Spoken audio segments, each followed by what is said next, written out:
Hello everyone, আজকের এই ভিডিওতে আমরা সেল ইন প্যারালাল কম্বিনেশনে জুড়ে দিলে যে কী ধরনের কন্ডিশনগুলো অ্যারাইজ করে সেগুলো নিয়ে আমরা আলোচনা করব। তো প্রথমে আমরা একটু ডেফিনেশন জেনে নেব, তারপরে বিভিন্ন ধরনের যে টার্মগুলো রয়েছে বা বিভিন্ন ধরনের যে ফর্মুলাগুলো রয়েছে সেগুলো আমরা এখান থেকে বের করবো এবং সেগুলোর উপরে অ্যাপ্লিকেশন কিছু আলোচনা করব problem. In parallel combination all the positive terminal, ভালো করে খেয়াল করবে, এখানে অল কথাটা বলা আছে। এর আগে সিরিজ কম্বিনেশন করেছি, আজকে প্যারালাল কম্বিনেশন। ডিফারেন্সগুলো বোঝার চেষ্টা করবে। In parallel combination all the positive terminal of all the cells are connected together and all the negative terminal are connected together. Now, positive with positive, negative with negative always is the same for parallel combination. Positive টার্মিনালগুলো positive টার্মিনালের সঙ্গেই connect করতে হবে, negative টার্মিনালগুলোকে negative টার্মিনালের সঙ্গেই কিন্তু connect করতে হবে। বোঝা গেল? প্যারালাল কম্বিনেশনে কিন্তু এটা হচ্ছে জেনারেল ফর্ম, এটা হচ্ছে general form to form combination of cells in parallel. তাহলে দেখো, এখানে আমরা যে ফর্মগুলো বা যে ফর্মুলাগুলো অবটেন করব, আমরা ফর্মুলাগুলো করে কেন অবটেন করছি বলো তো? যাতে করে আমাদের মনে থাকে, এটাই কারণ। নাহলে কিন্তু ফর্মুলাগুলোকে কিভাবে আসছে, কোথা থেকে আসছে, এগুলো কিন্তু কিছু পরীক্ষাতে আসবে না। তোমাকে ডাইরেক্ট ফর্মুলা অ্যাপ্লাই করে কিভাবে তুমি সলিউশন বের করতে পারবে সেটা আসবে। আমি তার জন্য তো প্রচুর প্রবলেম নিচ্ছি প্রত্যেকে। সিরিজ কম্বিনেশনেও আমি অনেকগুলো প্রবলেম করিয়েছি, প্যারালাল কম্বিনেশনেও অনেকগুলো প্রবলেম করাবো, যত ধরনের প্রবলেম করা যায় অ্যাজ আ এমসিকিউ। তাহলে দেখো, এখানে তুমি যে ডায়াগ্রামটা দেখতে পাচ্ছ, এখানে কিন্তু বুঝতে পারছো যে দুটো সেল প্যারালাল কম্বিনেশনে লাগানো আছে এবং সেল দুটো স্পেসিফিক সেল নিয়েছি। প্রথম সেলের ইএমএফ এফসাইলেন 1 এবং ইন্টারনাল রেজিস্ট্যান্স R1, আর দ্বিতীয় সেলের ইএমএফ R2, ইএমএফ এফসাইলেন 2, আর হচ্ছে তোমার ইন্টারনাল রেজিস্ট্যান্স R2। আমি প্রথমে দেখো, আমি একটা পাথ, এখানে দুটো পাথ হয়েছে, তো আমি একটা একটা করে পাথ নিয়ে কাজ করছি।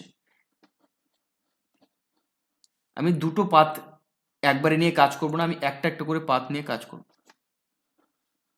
আমি যদি এই পাথটা নিয়ে কাজ করি, এ এক্স ওয়াই বি, ভালো করে খেয়াল করো, তাহলে আমি এখান থেকে লিখতে পারবো না। দেখো তো, ভি এ মাইনাস এপসাইলন। এবার তুমি বলবে স্যার মাইনাস কেন?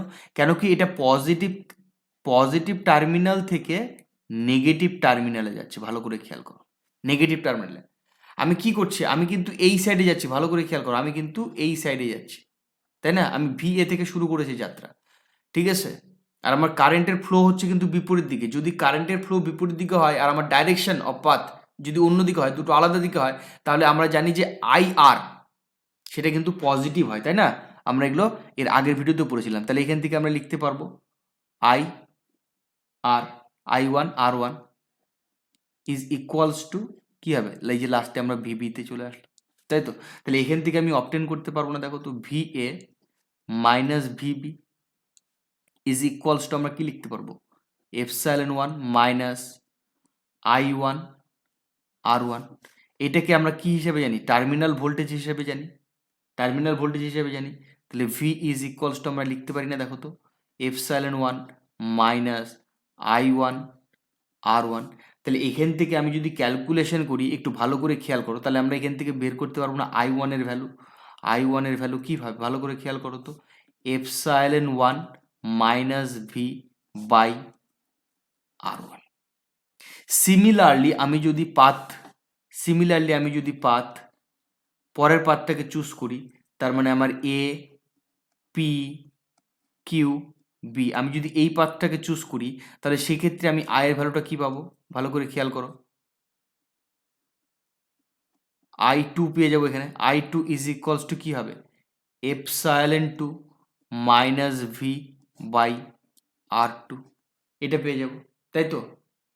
এবং আমরা জানি যে এখানে এইটা দেখো, প্রথমে কত আমাদের কারেন্টের I, এখানে I, এখানে দুটো প্যারালাল যখন সেলের ভিতর দিয়ে যাচ্ছে তখন সে দুটোতে পার্থক্য হয়ে যাচ্ছে, তাই না? তাহলে আইটা কি? I1 প্লাস I2, তাই না? I1 plus I2। আইটা তো i1 plus i2, total of i1 and i2। তাহলে i1 এবং i2কে যদি আমি অ্যাড করে দিই, আমরা অলরেডি ভ্যালুগুলো পেয়ে গেছি, তাহলে কি হবে epsilon 1 minus V by R one plus epsilon 2 minus V by R. তাহলে এখান থেকে যদি আমি একটু ক্যালকুলেশন করি, আমি এটা লিখতে পারবো না, ভালো করে খেয়াল করো তো, epsilon 1 by R one plus epsilon 2 by R two, তাই তো আমরা এটা লিখতে পারবো। আর এখান থেকে আবার আমি যদি ভি কমন নিই, তাহলে এখান থেকে লিখতে পারবো না, দেখো তো 1 by R one plus 1 by R two লিখতে পারবো, তাই তো এটা লেখা যাবে। এবার এখান থেকে আমি ভিটাকে এপারে যদি নিয়ে আসি, ভালো করে খেয়াল করো, এটা আমার কিন্তু আই ছিল, তাই তো এটা আমার আই, এটাও আমার আই। এখান থেকে যদি আমি একটু শর্টকাটে ক্যালকুলেট করি, তাহলে কিন্তু ভি এর ভ্যালুটা আমি বের করতে পারবো, তাই তো। তাহলে আমি এখান থেকে ভি এর ভ্যালুটা সরাসরি বের করার চেষ্টা করছি, একদম ডাইরেক্টলি আমি করে দিচ্ছি। এটা কি হবে বলো তো, এপসাইলন 1 বাই আর ওয়ান। আমি এটা কেন করছি তুমি কিছুক্ষণ পরে বুঝতে পেরে যাবে। এপসাইলন 2 বাই আর টু, এইটা হবে divided by 1 by R one plus 1 by R two, এইটা। তারপরে এখানে আসবে minus I in bracket 1 by 1 R one plus 1 by R two, এইটা আসবে। এই ধরনের ফর্ম কিন্তু তোমার অ্যারেঞ্জ করে যাবে। ভি ইজ ইকুয়ালস টু, এটাকে এভাবে একটু সোজা করে লিখি, তাহলে আমাদের বুঝতে সুবিধা হবে এবং ধরতে পারবো আমরা খুব সহজে। তাহলে এখান থেকে ভি ইজ ইকুয়ালস টু এটা পেলাম। আমাদের ইন জেনারেল কি ফর্ম ছিল মনে আছে? আমাদের ইন জেনারেল যে ফর্ম ছিল সেটা আমরা প্রত্যেকেই জানি যে V is equals to epsilon minus I R, তাই তো এপসাইলন মাইনাস আই আর, এটা কিন্তু মাইনাস এখানে ছিল। তাহলে দুটোকে যদি আমি কম্বাইন করি, ভালো করে খেয়াল করো, দুটোকে যদি আমি কম্বাইন করি তাহলে এখান থেকে আমি এপসাইলনের ভ্যালু পেয়ে যাব এবং আর এর ভ্যালু পেয়ে যাব। দেখো পরের পেজে আমি কিন্তু এবারে সরাসরি লিখবো যে epsilon equivalent is equals two, তাহলে আমি কি পেয়ে যাচ্ছি এখানে যেটা পেয়ে যাচ্ছি যে epsilon 1 by R one plus epsilon 2 by R two divided by 1 by R one 1 by R one plus 1 by R two, এবং আমরা আর ইকুইভ্যালেন্ট পেয়ে যাচ্ছি 1, তাহলে 1 by R one plus 1 by R two, R one plus R two. বোঝা গেল আমি কি বলতে চাইছি? এগুলোকেই আমরা যখন এন নাম্বার অফ সেল যুক্ত করবে একসাথে, তখন কিন্তু আলাদা আলাদা ফর্ম কিন্তু আমাদের কাছে অ্যারাইজ করে যাবে। কি ধরনের ফর্ম? এটা আমি দুটো স্পেসিফিক বললাম, দুটো সেল নিয়ে। কিন্তু আমি যখন এন সংখ্যক সেল নেব, ভালো করে খেয়াল করো, এইটাতে দেখো আমি এন সংখ্যক সেল নেওয়া আছে এই ডায়াগ্রামে। তাহলে আমরা অলরেডি শিখে গিয়েছি আমাদের এখানে যে এপসাইলন ইকুইভ্যালেন্ট সেটা কি হবে, ভালো করে খেয়াল করো তো, আশা করি আমি প্রত্যেকেই বলতে পারবে। এখানে যে ভ্যালুটা হবে সেটা কি হবে, এপসাইলন 1 বাই কি হবে আর ওয়ান। ভালো করে খেয়াল করো, অ্যাকর্ডিং টু ডায়াগ্রাম এইটাকেই কিন্তু কাজে লাগাতে হবে আমাদের বিভিন্ন ধরনের গিভেন কোশ্চেনে। প্লাস ডট ডট ডট এখানে কিন্তু এন সংখ্যক অবধি যাবে, তাই তো, by R N divided by 1 by R one plus 1 by R two plus 1 by R N. আশা করি বুঝতে পেরেছো প্রত্যেকে কিভাবে ব্যাপারটা। আমি তোমাদের এবারে প্রথমে স্পেসিফিক বুঝিয়েছি, তারপরে কিন্তু এবারে আমি একটা এন সংখ্যক টার্মের জন্য করছি। ঠিক একইভাবে আমরা যদি এই সেলগুলোকে মানে বিভিন্ন ধরনের সেল না নিয়ে আমরা যদি আইডেন্টিক্যাল সেল নিয়ে নিই, তাহলে এখানে কিন্তু আর ইকুইভ্যালেন্টও পেয়ে যাব। ঠিক আছে, এখানে কিন্তু আর ইকুইভ্যালেন্টও পেয়ে যাব, লিখে দিই খুব সুবিধা হবে। আর ইকুইভ্যালেন্টটা কি হবে, 1/r1 প্লাস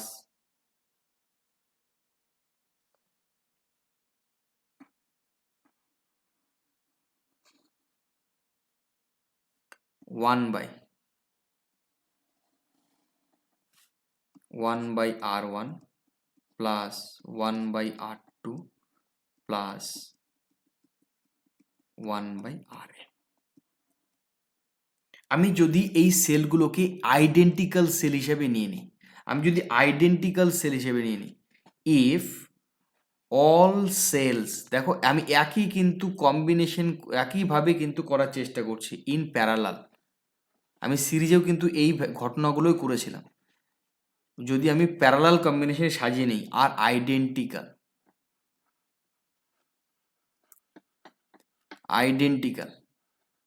আমি যদি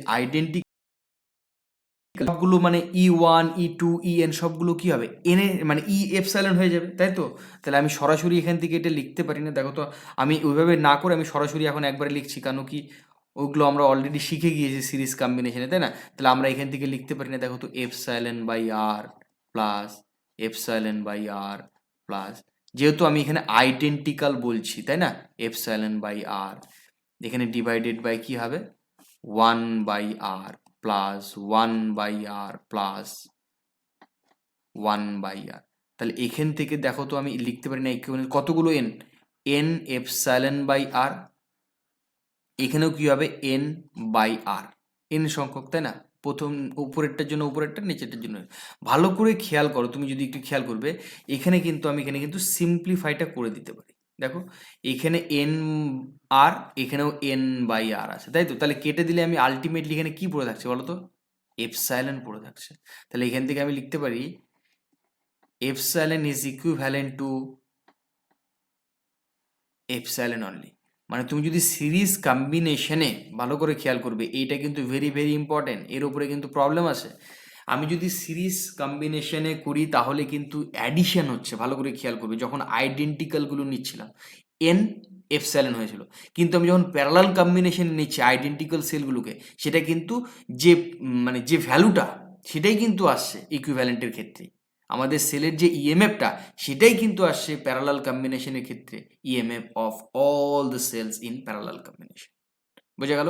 ই equivalent is equals to epsilon, epsilon equals to epsilon. বোঝা গেল? It's a very very important topic, এটা কিন্তু মাথায় রেখে চলতে হবে।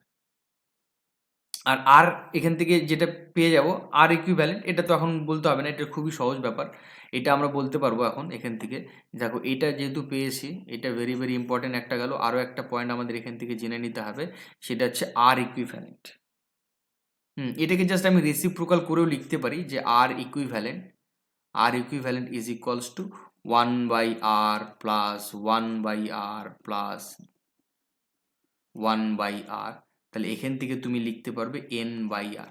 এখান থেকে একটু মডিফাই করলে কি পেয়ে যাব, R equivalent is equals to r/n। This is also very very important. এই পয়েন্টগুলোকে কিন্তু কাজে লাগিয়ে আমাদের ম্যাথামেটিক্সগুলো করতে হয়। This is also very very important. R equivalence is equals to r/n। ঠিক আছে? এবারে দেখো কারেন্টের জন্য যে আমরা ফর্মুলাগুলো শিখেছিলাম, সেগুলোকে একটু ইউজ করে রাখবো এখানে, যাতে করে আমাদের কোনোভাবে অসুবিধা না হয়। আমাদের প্রত্যেকটা জিনিস জানা প্রয়োজন। আমরা অলরেডি কি শিখেছিলাম, যে আই ইজ ইকুয়ালস টু, আমরা শিখেছিলাম I is equals to epsilon equivalent by capital R plus small R, তাই তো? এটা আমরা জেনেছিলাম। এবার এইটাকে কিন্তু কাজে লাগাবো, এইটাকে কাজে লাগিয়ে আমি কিন্তু বিভিন্ন ধরনের যে ফর্মগুলো আছে সেগুলোকে তৈরি করার চেষ্টা করব। ওকে, তাহলে এখান থেকে খেয়াল করবে তুমি, যে এটা আমি কি পেয়ে যাবো বলো তো, এখানে ইজ ইকুয়ালস টু আমরা পেয়ে যাবো ইকুইভ্যালেন্টের ভ্যালু অলরেডি এপসাইলন পেয়েছি, এখানে কোনো দরকার নেই, এটা ক্যাপিটাল আর থেকে যাচ্ছে, এখানে পেয়ে যাবো r/n, তাই তো? এটাকে সিম্পলিফাই করো, তাহলে n এপসাইলন উপরে চলে আসবে, এখানে হবে n capital R plus small R. এইটা কিন্তু আমরা পেয়ে গেলাম কিসের ভ্যালু বলো তো, আয়ের ভ্যালু। এখানেও দুটো কেস অ্যারাইজ করবে, যদি আরটা স্মল আর এর থেকে বড় হয়, এখানে একটা কেস পেয়ে যাব।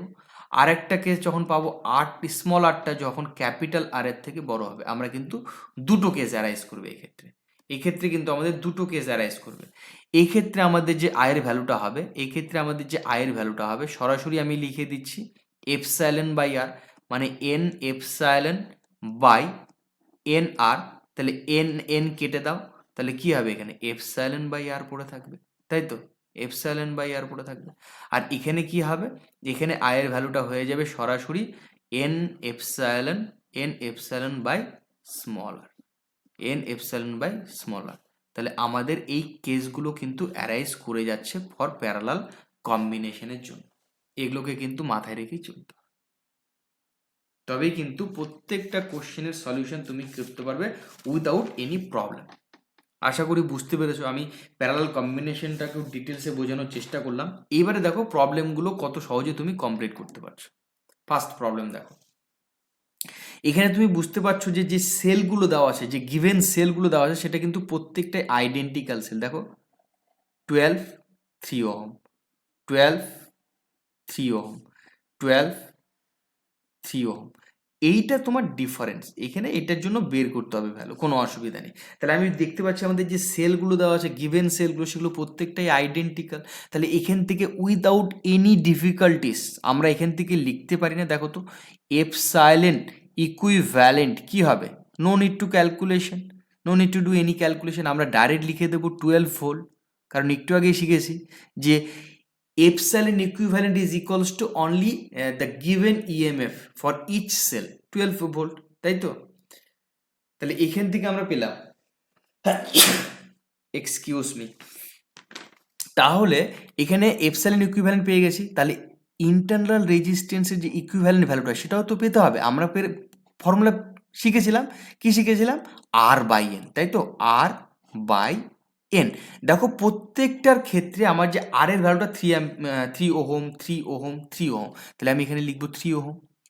নাম্বার অফ সেল, এই যে এনটা, নাম্বার অফ সেল কতগুলো আছে, 3টে, তাহলে 3, তাহলে 3 3 3 কেটে দাও, তাহলে কি হবে 1 ওহম, 1 ওহম কিন্তু আমি পেয়ে যাব। বোঝা গেল কথাটা? এবারে আমি তাহলে এই তিনটে সেলকে কম্বাইন করে অলরেডি ইকুইভ্যালেন্ট ইএমএফ পেয়েছি, ইকুইভ্যালেন্ট ইন্টারনাল রেজিস্ট্যান্স পেয়েছি। তাহলে এটাকে আমি এবার ড্র করতে পারবো না। দেখো এইটা পজিটিভ হবে, এইটা নেগেটিভ হবে, কারণ কি পজিটিভ নেগেটিভ, প্রত্যেকটা পজিটিভ নেগেটিভ টার্মই আছে। এবার এখানে আছে 1, এইটা কিন্তু আমার রিকোয়ার্ড সার্কিট। তাহলে এখানে আমার যেটা পেয়ে যাব সেটা হচ্ছে 12 ভোল্ট, তাই তো? 12 ভোল্ট। আর এখানে যেটা পেয়েছি সেটা হচ্ছে 1 ওহম, 1 ওহম। আর এখানে যেটা দেওয়া আছে এটাও 1 ওহম দেওয়া আছে, কোনো অসুবিধা নেই, এটাই 1 ওহম দেওয়া আছে। আমাকে বলেছে এই 1 ওহমের ভেতরে তুমি কতগুলো কারেন্ট পেয়ে যাবে। এই দেখো বলেছে কারেন্ট ফ্লো, কতটা কারেন্ট পাবে সেটার ভ্যালু বের করতে বলেছে। আমরা তো জানি ফর্মুলা, আমরা তো ফর্মুলা জানি, কি জানি আমরা ফর্মুলা জানি যে I is equals to epsilon by capital R plus small R. কেন কি আমি এখন এইটা নিয়ে কাজ করব, এই ডায়াগ্রামটা, এইটা আমার ডায়াগ্রাম, রিকোয়ার্ড ডায়াগ্রাম পেয়েছি। তাহলে এই ক্ষেত্রে আমার এপসাইলনের ভ্যালু কত 12, ক্যাপিটাল আর এর ভ্যালু কত 1, স্মল আর এর ভ্যালু কত 1। তাহলে এখান থেকে আমি কি পেয়ে যাচ্ছি 12/2, সিম্পলিফাই করে দাও, কত হবে 6 ampere. 6 ampere is the correct answer. তাহলে আমার এর ভেতর দিয়ে কি পরিমাণ কারেন্ট প্রবাহ হচ্ছে 6 অ্যাম্পিয়ার, 6 অ্যাম্পিয়ার, ওকে 6 অ্যাম্পিয়ার, 6 অ্যাম্পিয়ার কারেন্ট কিন্তু প্রবাহিত হচ্ছে। আশা করি বুঝতে পেরেছো আমি কিভাবে করতে চাইলাম প্রবলেমটা। এইভাবেই কিন্তু প্রত্যেকটা খুব সহজে আমাদেরকে করতে হবে অঙ্কগুলো, ওকে। চলো তারপরে এবারে দেখো এই যে সেলগুলো নেওয়া আছে, এবার সেলগুলো কিন্তু ভিন্ন, এক্ষেত্রে কিন্তু সেলগুলো ভিন্ন। তোমাকে পোটেনশিয়াল ডিফারেন্সটা বের করতে বলেছে, ইকুইভ্যালেন্ট পোটেনশিয়াল ডিফারেন্সটা। খুব সহজ, আমরা ইকুইভ্যালেন্ট পোটেনশিয়াল ডিফারেন্স অলরেডি শিখে নিয়েছি। আমাদের ইকুইভ্যালেন্ট পোটেনশিয়াল যে ডিফারেন্স ছিল সেটার ভ্যালু ছিল, ভালো করে খেয়াল করো, আমরা লিখেছিলাম এপসাইলন 1/এপসাইলন R1, এপসাইলন, আমি যদি এটাকে একটু লিখে দিই, আচ্ছা সুবিধা হবে, epsilon 1/R1 plus epsilon 2/R2 plus epsilon 3/R3 দেখো এই প্রবলেমগুলোই আসবে এখান থেকে, আর কোনো ধরনের কোশ্চেন না হওয়ার মতো দেখলাম না। আমি দেখলাম যে এগুলোই কিন্তু কোশ্চেন আমি পেয়ে যাচ্ছি। তাহলে 1/r2 অ্যান্ড প্লাস 1/r3, এটা আমাদের ইন জেনারেল ফর্মুলা ছিল। এবার দেখো তো এখানে যদি আমি বসিয়ে দিই, আমি যদি এখানে আমার ভ্যালুটাকে বসিয়ে দিই, আমার যে ভ্যালুগুলোকে বসিয়ে দিই, তাহলে আমি কি পেয়ে যাবো এখানে, ই ইকুইভ্যালেন্ট ইজ ইকুয়ালস টু, এখানে কি হবে 30/6 প্লাস পরেরটার জন্য কি হবে 6/3, তার পরেরটার জন্য কি হবে 4/2, তাই তো, ডিভাইডেড বাই কি হবে 1/r1, তার মানে 1/6 প্লাস 1/r2 মানে 1/3 প্লাস 1/2। এটাকে যদি তুমি সিম্পলিফাই করো, তাহলে কত হবে 5 প্লাস 2 প্লাস 2 ডিভাইডেড বাই, এটাকে যদি আমি ক্যালকুলেশন করি 1 প্লাস 2 প্লাস 3/6, তাহলে আমি ওপরে পেয়ে যাচ্ছি 9, নিচে পেয়ে যাচ্ছি 6/6, কেটে যাবে, তাহলে আলটিমেটলি আমার এখানে যেটা পড়ে থাকবে 9 volt. Option B is the correct answer for this question. দেখো কত সহজে অঙ্কগুলোকে করা যাচ্ছে, তাই তো। তারপরের কোশ্চেন দেখো, এটা দেখো সেলগুলোকে ভিন্ন প্যারালাল, এগুলোকে আগে মানে একটা সিঙ্গেল সেলে কনভার্ট করে নিতে হবে। তাহলে আমরা এখানে লিখে নেব, হ্যাঁ, আমরা ফর প্যারালাল সেল, প্যারালাল যে সেলগুলো আছে সেগুলোর জন্য ক্যালকুলেশন করব কি কি। একটা হচ্ছে 30 ভোল্টের, আরেকটা আছে কোন ভোল্ট বলো তো, আরেকটা হচ্ছে 6 ভোল্ট, তাই না। এই দুটো প্যারালাল সেলের জন্য আমি কিন্তু এখন ক্যালকুলেশনটা করব। ওকে, প্রথমে আমি ইকুইভ্যালেন্ট বের করে নেব। ইকুইভ্যালেন্ট যদি আমি বের করতে চাই, তাহলে একইভাবে আমি এখন আর ফর্মুলা লিখবো না, 30/6 প্লাস 6/3 ডিভাইডেড বাই 1/6 প্লাস 1/3। এটাকে যদি আমি ক্যালকুলেশন করি কত পাবো 5 প্লাস 2 ডিভাইডেড বাই, এটাকে যদি আমি ক্যালকুলেশন করি 3/6 চলে আসবে, তাই না, 3/6, তাহলে এটাকে এটা দিয়ে কেটে দিলাম 2, তাহলে আলটিমেটলি এটা আমি যেটা পেয়ে যাব 7, 1/2, আলটিমেটলি আমি এখানে কিন্তু 14 পেয়ে যাচ্ছি, 14 ভোল্ট। ওকে, 14 ভোল্ট পেয়ে যাচ্ছি। এবার আমি কি বের করব, তোমার আর ইকুইভ্যালেন্ট, তাই তো, আর ইকুইভ্যালেন্ট আমি বের করব। তাহলে কি হবে 1/6 প্লাস 1/3, তাহলে এখান থেকে যদি আমি ক্যালকুলেশন করি তাহলে কি পেয়ে যাব 1/3/6, আলটিমেটলি কি পেয়ে যাচ্ছি 6/3, ক্যালকুলেশন করলে আমি পেয়ে যাচ্ছি কাটাকুটি করলে 2 Ω। তাহলে আমাদের যে রিকোয়ার্ড সেলটা পেলাম, ভালো করে খেয়াল করবে, এখন আমি একটা যে সিঙ্গেল সেলটা পেলাম, তাহলে আমি যে সেলটা পেলাম সেই সেলটা আগে ড্র করে নিই, তাহলে আমার খুব সহজ হয়ে যাবে এইটা। আর এখানে 5 ওহম অলরেডি দেওয়া আছে, 5 ওহম অলরেডি দেওয়া আছে, এইটা আমার রিকোয়ার্ড সার্কিট। এটা কত আছে, এটা 14 ভোল্টেজ এখন, আর এটা কত আছে 2 ওহম, তাই তো, 2 ওহম। এইটা কত আছে, এটা 5 ওহম অলরেডি গিভেন। আমাকে জিজ্ঞাসা করেছে ফাইন্ড কারেন্ট, কোনো অসুবিধা নেই, এখন তো খুবই সহজ আমার কাছে। আমি তো জানি কারেন্টের formula, I is equals to EMF, that means 14 by capital R, that is 5 plus small r 2। তাহলে এখান থেকে আমি কি পেয়ে যাচ্ছি দেখো তো, 14/7 সিম্পলিফাই করো 2, তাহলে ultimately 2 ampere. 2 ampere is the correct answer, option B is the correct answer. খুবই সহজ, এগুলো খুব সহজে করা যায়। আমি এখানে ধীরে ধীরে এক্সপ্লেন করে করছি, তাই অনেকটা সময় লাগছে, অনেক সহজে তুমি অঙ্কগুলো করতে পারবে। চলো 3 নম্বর কোশ্চেন দেখো, 3 নম্বর কোশ্চেন না, এবারে সেলটাকে একটু খেয়াল করবে, হ্যাঁ, একটু খেয়াল করতে বলছি সেলটাকে। দেখো এখানে পজিটিভ থেকে নেগেটিভ দেওয়া আছে, এটা পজিটিভ, এটা নেগেটিভ, ভালো করে খেয়াল করবে, এইটা নেগেটিভ, এইটা পজিটিভ, খেয়াল করেছো কি, এইটা আবার পজিটিভ, এইটা পজিটিভ, এইটা নেগেটিভ, মানে সেলগুলো এইবার কিন্তু একটা সেল এক্সচেঞ্জ করে দেওয়া আছে। তাহলে আমি কি বলেছিলাম যে যেই সেলগুলো বড় সেই সেলগুলোকে আগে ধরতে হবে, তারপরে যেটা ছোট সেটাকে নিয়ে কাজ করবো, সাবট্রাক্ট করে দেবো, এবং যে সেলগুলো বড় সেই সেলগুলোর ক্যারেক্টারিস্টিক কিন্তু ফলো করবে দ্য রিকোয়ার্ড সেলটা। আমি দেখাবো এখানে। এখানে তাহলে আমি কি পেয়ে যাচ্ছি, ইজ ইকুইভ্যালেন্ট। আমাকে কি করতে বলেছে, ইকুইভ্যালেন্ট ইএমএফ বের করতে বলেছে, আমাকে ইন্টারনাল রেজিস্ট্যান্স বের করতে বলেছে, আমাকে সার্কিটটাও বের করতে বলেছে, দুটোই তিনটেই বের করতে বলেছে। ঠিক আছে, কোনো অসুবিধা নেই। তাহলে আমি প্রথমেই লিখতে পারি এটা 9/3, আর যেটা পজিটিভ আছে, পজিটিভ কোনটা আছে 6/3 তার পরেরটা, আর নেগেটিভ কোনটা এই যে মিডিলেরটা 3/3, ওইটাকে নেগেটিভ আছে ওই জন্য ওটাকে মাইনাস করে দিলাম পরে। রেজিস্ট্যান্সের ক্ষেত্রে কিন্তু কোনোভাবেই মাইনাস হবে না, 1/3 প্লাস 1/3 প্লাস 1/3 এইটাই হবে সবসময়, রেজিস্ট্যান্স অ্যাডই হয়। তাহলে এখানে 3 হবে, প্লাস 2 হবে, এখানে -1 হবে, ডিভাইডেড বাই 3/3, তাই তো? কেটে গেল, এখানে নিচে কিছু নেই। তাহলে আলটিমেটলি এখানে আমি কি পেয়ে যাচ্ছি, 3 + 2 5, 5 - 1 4, 4 ভোল্ট, 4 ভোল্ট পেয়ে যাচ্ছি, তাই তো? এবার তোমাকে বলেছে ইন্টারনাল রেজিস্ট্যান্স বের করতে, কোনো অসুবিধা নেই, কোনো অসুবিধা নেই, আমি বের করে দেবো এখানে 1/R ইকুইভ্যালেন্ট। আচ্ছা, আমি এরকমভাবেই লিখি, যেটা একটু আগে শিখে আসলাম, এখন নতুন করে শিখিয়ে লাভ নেই।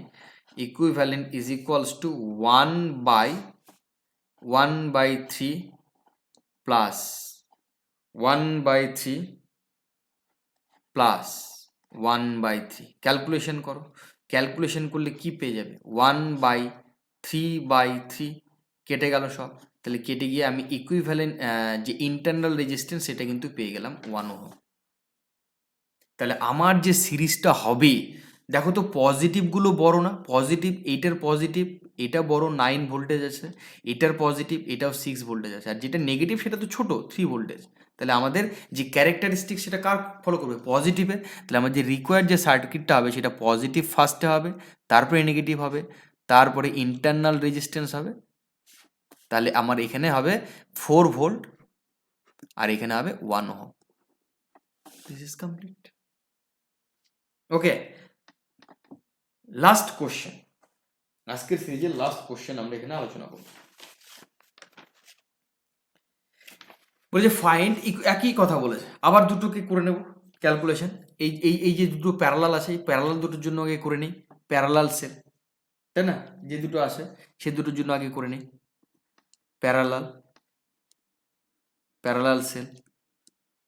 যে সেলগুলো কি কি, একটা হচ্ছে 10 ভোল্ট আর একটা হচ্ছে 4 ভোল্ট, আগে এই দুটোর জন্য কমপ্লিট করে নিই। আচ্ছা, ইকুইভ্যালেন্ট বের করব, কি হবে, সরাসরি 10/2 প্লাস, ও মাই গড, এখানে তো প্লাস মাইনাস দেওয়া আছে, তাই না? তার মানে আমি এখানে কি করেছি, ভালো করে খেয়াল করো, এটা কিন্তু ভালো করে খেয়াল করার একটা জায়গা, এইটা মাইনাস, এইটা মাইনাস, এইটা প্লাস, এইটা প্লাস, এইটা মাইনাস, তাই তো?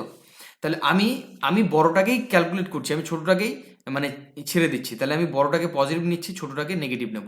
তাহলে 4/2। অনেক সময় তোমার কাছে কনফিউশন আসতে পারে যে স্যার না, এটা এটা পজিটিভ থাকবে এটা নেগেটিভ থাকবে, কারণ এখানে নেগেটিভ টার্মিনাল আছে। না, ওরকম কোনো ব্যাপার নেই, আমি বড়টাকে নেব আর ছোটটাকে বাদ দেবো। আমার এখানে কার ক্যারেক্টার কন্টিনিউ করবে, আমাকে ডেফিনেটলি মাইনাসের ক্যারেক্টার কন্টিনিউ করতে হবে, কারণ কি মাইনাসটা বড়, কারণ কি এটা 10 ভোল্ট। বোঝা গেল কথাটা? আমার যে সার্কিটটা হবে সেটা কিন্তু মাইনাস টার্মিনাল দিয়ে হবে। বোঝা গেল কথাটা? তাহলে এখান থেকে কি হবে, আমার রেজিস্ট্যান্সগুলো 1/2 প্লাস 1/2, এটাকে ক্যালকুলেট করো। 5 -2, 5 - 2 আর হাফ প্লাস হাফ মানে কি 1। তাহলে আলটিমেটলি এখান থেকে কি পেয়ে যাচ্ছ, 3 ভোল্ট, 3 ভোল্ট পেলাম।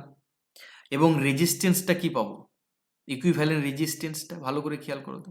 ইকুইভ্যালেন্ট রেজিস্ট্যান্স বের করব, ইকুইভ্যালেন্ট রেজিস্ট্যান্স আমি যদি বের করতে চাই তাহলে কি হবে, 1/2 আর হচ্ছে 1/2। তাহলে এখানে কি হবে, 1/1 আলটিমেটলি 1 ওহম, এটা হবে।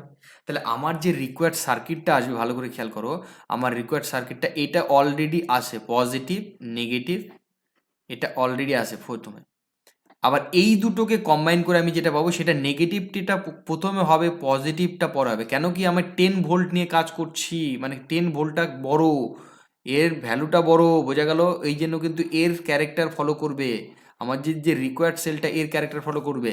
তাহলে এইটা কিন্তু এইরকমভাবে সেলটা ক্রিয়েট হবে। এইটা আমার 6 ভোল্ট অলরেডি গিভেন ছিল, এটা আমার 1 ওহম ছিল, আমি রিকোয়ার্ড পেয়েছি এটা 3 ভোল্ট, এইটা আমি পেয়েছি হচ্ছে 1 ওহম। ভালো করে খেয়াল করো। এবার এই সার্কিটটার জন্য কিন্তু আমি আবার ক্যালকুলেট করব। এই সার্কিট এবার সিরিজ কম্বিনেশনে চলে এসছে, তাই না? এই সার্কিটটা এবার সিরিজ কম্বিনেশনে চলে আসছে। এবার এই সিরিজ কম্বিনেশনে আমি একটু ক্যালকুলেশন যদি করি, ইকুইভ্যালেন্ট ইজ ইকুয়ালস টু, এইবার কি করব বলো তো? পজিটিভ করব, নেগেটিভ করব? এইটা পজিটিভ, এইটা নেগেটিভ, এইটা নেগেটিভ, এইটা পজিটিভ। বড় হচ্ছে 6, বড়টা হচ্ছে 6 ভোল্টেজ, তাহলে 6 থেকে মাইনাস করব আমি ছোটটাকে 3টাকে, তাই তো? এই যে 3টাকে মাইনাস করলাম, তাহলে এখানে কি পেয়ে যাব? 3 ভোল্টেজ। কার ক্যারেক্টার ফলো করবে? এর ক্যারেক্টার ফলো করবে, এর ক্যারেক্টার ফলো করবে, কারণ এ হচ্ছে বড়, তাই তো?